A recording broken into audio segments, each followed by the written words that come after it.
Bonjour à tous, ravi de vous retrouver dans cette nouvelle vidéo après 2 semaines de pause. Aujourd'hui, on va parler YubiKey, on va parler KeePassXC et on va parler donc gestionnaire de mots de passe et comment renforcer la sécurité sur le gestionnaire de mots de passe. Je vais vous montrer 3 choses dans cette vidéo.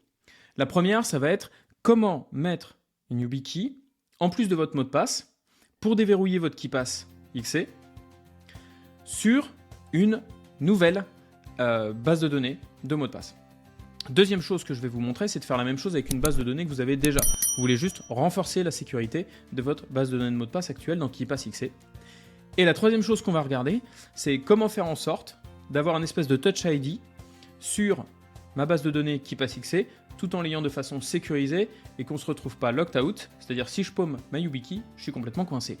On va regarder ces 3 choses-là dans cette vidéo et ça se passe maintenant.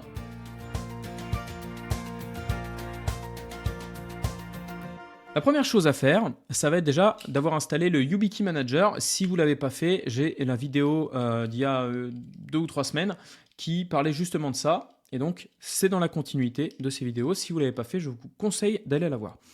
On a bien sûr sa YubiKey, ça marche avec les YubiKey 4, les YubiKey 5 et ainsi de suite. Comme d'habitude, on va la brancher.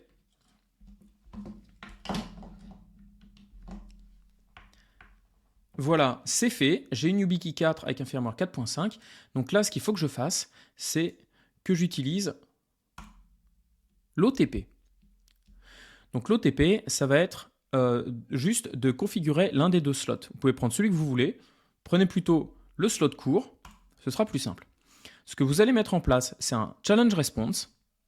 Et ce que vous allez mettre là, c'est que vous allez demander à générer une clé secrète. Et c'est ça qui va permettre de faire le challenge response juste après avec KeePassXC.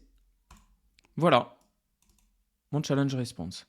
Vous pouvez dire est-ce que ça require touch ou pas. Moi, perso, je préfère le mettre parce que comme ça, c'est plus simple. Et puis vous faites finish. Et voilà, vous venez de configurer votre challenge response dans le slot numéro 1 de votre YubiKey. La première étape est finie. Ok. Maintenant, on va aller dans KeePassXC. Donc, me voilà en train de créer une nouvelle base de données KeePassXC. Je l'appelle Database Password YubiKey. Je lui mets les paramètres de base. Je lui mets un mot de passe, compliqué ou pas compliqué. Dans mon exemple, je vais mettre Toto. Voilà, parce que c'est pas quelque chose dont j'ai besoin tous les jours. Et c'est là, en fait, que je vais utiliser ma YubiKey. Add Challenge Response. Là, il va me dire slot 1 ou slot 2. Moi, je viens de le mettre dans le slot 1. Et j'en ai un autre dans le slot 2 qui est passif. Donc, j'aurais juste, en fait, à dire OK sur l'interface de KeePassXC.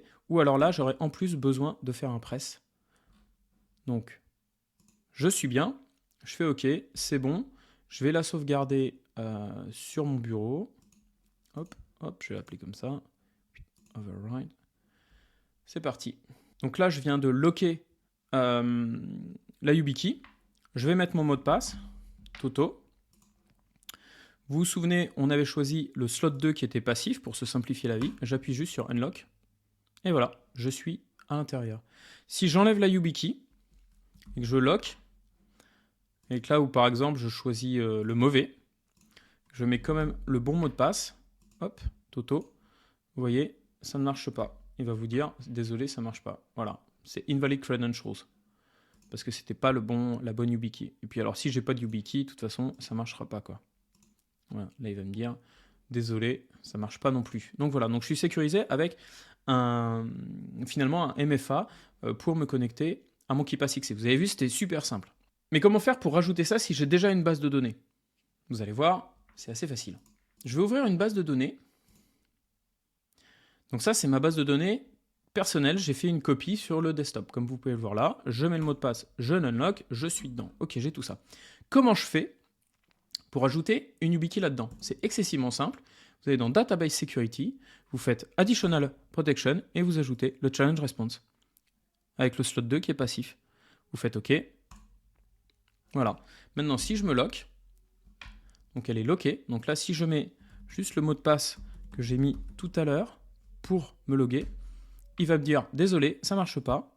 Alors parce que en fait, ce qu'il me faut, c'est avoir le slot 2 passif. et là, ça marche. Donc là, sur une base de données déjà existante, j'ai pu me rajouter finalement un token MFA. C'est excessivement simple. Maintenant, sur la même base de données, si j'ai envie de ne plus avoir de mot de passe pour me simplifier la vie, qu'est-ce que j'ai à faire?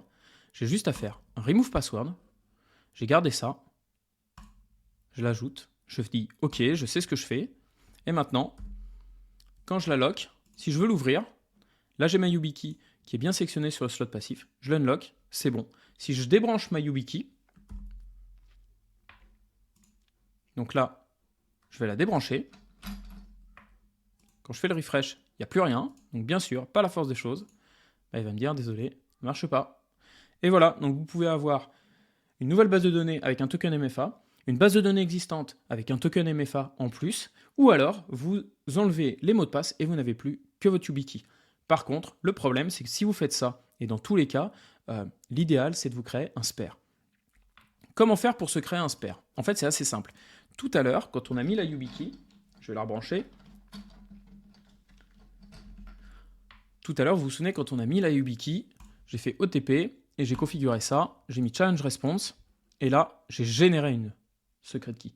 En fait, ce que je vous conseille de faire, c'est de la prendre, de la copier et de la conserver dans un endroit sûr. Et ça va vous permettre de pouvoir, au lieu de générer quelque chose au hasard, de pouvoir recoller celui que vous aviez utilisé pour votre première YubiKey, si jamais vous veniez à la perdre ou que vous voulez remettre une secret key bien précise là-dedans.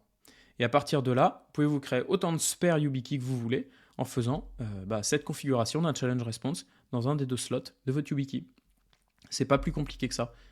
Donc l'idée c'est, vous prenez ça, vous le copiez-collez quelque part, un peu comme votre phrase de 40 mots pour votre token ledger. Et si vous voulez créer un spare de YubiKey ou si vous avez perdu la vôtre, il vous suffit de recréer ce challenge response sur l'un des deux slots de votre YubiKey et au lieu de générer là aléatoirement, vous le prenez et vous le copiez et vous faites finish pour écrire la configuration dans la YubiKey. Et là, vous pourrez réouvrir votre base de données qui passe XC sans aucun problème. Elle pourra redétecter la hardware key. Et voilà. J'espère que ce petit tour d'horizon de la façon de sécuriser votre base de données qui passe avec une YubiKey vous a intéressé. D'ici là, restez sécures sur le net et ailleurs et on se retrouve très vite pour de prochaines vidéos. Allez, ciao ciao!